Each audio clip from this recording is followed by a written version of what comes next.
নমস্কার বন্ধুরা, আমি বর্তিকা। তোমরা দেখছো বর্তিকার রান্নাঘর। আজ তৈরি করব কলা পাতায় ইলিশ মাছের পাতুরি। তাহলে তোমরা দেখতে থাকো। উপকরণে রয়েছে কলা পাতা, সর্ষের তেল, চিনি, লবণ, হলুদ, ইলিশ মাছ, 1 চামচ পোস্ত, 1 চামচ সর্ষে, কাঁচা লঙ্কা, টক দই। মিক্সিতে পোস্ত, সর্ষে, কাঁচা লঙ্কা একসাথে ভালো করে পেস্ট করে নেব। একটি পাত্রে ইলিশ মাছগুলো নিয়ে নিলাম। অল্প লবণ, হলুদ, সর্ষের তেল দিয়ে মাছগুলো ভালো করে মাখিয়ে আধ ঘন্টার জন্য রেখে দেব।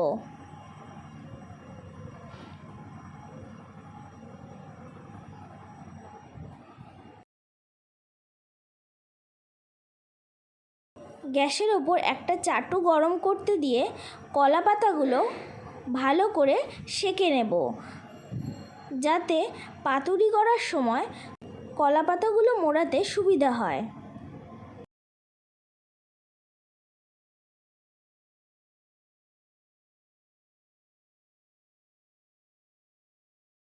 দেখো বন্ধুরা, আমি প্রত্যেকটা কলা পাতা খুব ভালো করে সেঁকে নিয়েছি। এবার একটি পাত্রে সর্ষে, পোস্ত, কাঁচা লঙ্কার পেস্টটা ঢেলে নিলাম। 1 চামচ লবণ, 1/2 চামচ হলুদ, 2 চামচ মতো টক দই আর অল্প সামান্য চিনি দিয়ে দিলাম সর্ষের তেল। এবার ভালো করে মিশিয়ে নেব।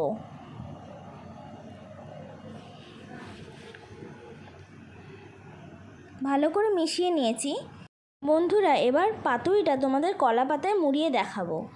ছেঁকে নেওয়া কলা পাতার ওপরে অল্প একটু মশলা দিয়ে দিলাম মাছ।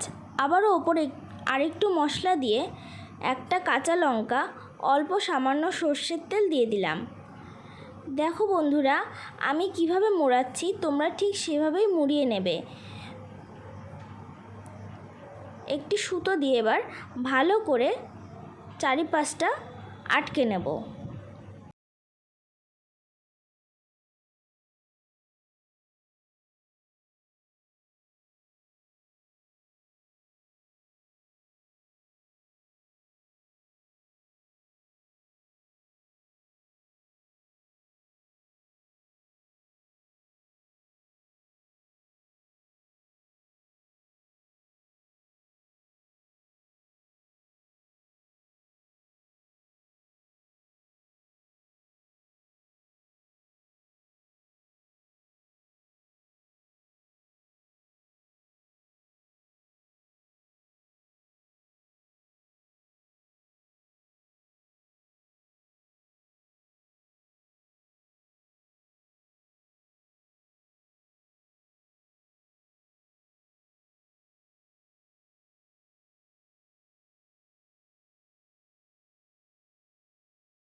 বলে রাখি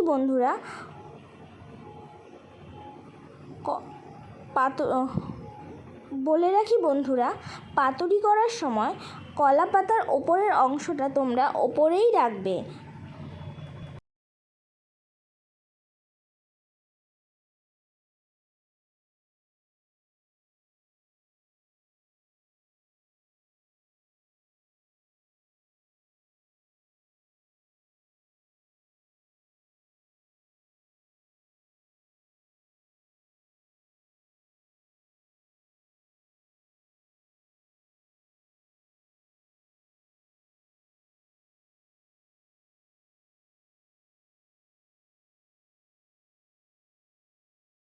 একটি পাত্রে আমি কিছুটা জল নিয়ে নিয়েছি, তার উপরে ফুটো ফুটো একটা ছাঁকনি বসিয়ে দিয়ে ঢাকা দিয়ে দিয়েছি 10 মিনিটের জন্য। 10 মিনিট পরে ভালো করে জলটা গরম হয়ে গেলে পাতুরিগুলো দিয়ে ঢাকা দিয়ে রাখবো 15 মিনিটের জন্য। 15 মিনিট পরে দেখো বন্ধুরা, কলা পাতার রঙটা একদম পরিবর্তন হয়ে গিয়েছে এবং অনেকটা ফুলে গেছে। বন্ধুরা, গরম ভাতের সাথে ইলিশ মাছের এই রেসিপিটা পরিবেশন করলে তোমাদের আর কিছুই লাগবে না, এতটাই সুন্দর হয় খেতে। অবশ্যই তোমরা বাড়িতে একবার ট্রাই করে দেখো, তোমাদের ভীষণ ভালো লাগবে। আর আমার রেসিপিটি যদি তোমাদের ভালো লেগে থাকে তাহলে লাইক, কমেন্ট, শেয়ার এবং আমার চ্যানেলটিকে সাবস্ক্রাইব করে দিতে ভুলো না। আজকের মতো টাটা।